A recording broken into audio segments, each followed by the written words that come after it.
আমরা এখন আছি শৈল শহর দার্জিলিংয়ে, দ্য কুইন অফ হিলসে। প্রচণ্ড ঠান্ডা। চলুন আপনাদের একটু দার্জিলিং শহরটা ঘুরিয়ে দেখিয়ে দিই।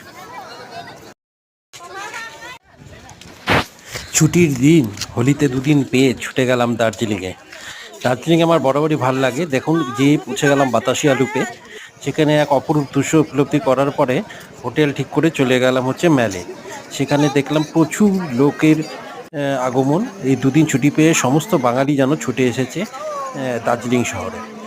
সেখানে সারাটা দিন স্পেন্ড করার পরে দেখতে পাচ্ছেন যে তখন আমরা ম্যালে যখন ম্যালে পৌঁছালাম, তখন এই গোল্ডেন টিপস এবং এই যে ঝর্ণাটা, যেটা ম্যালে থেকে ম্যাল রোডে গেলেই আপনারা দেখতে পারবেন। তারপর দেখুন প্রচুর খাবারের সম্ভার। এইভাবে সারাটা দিন কাটালাম, গিয়ে আবার হোটেলে ফিরে আসলাম।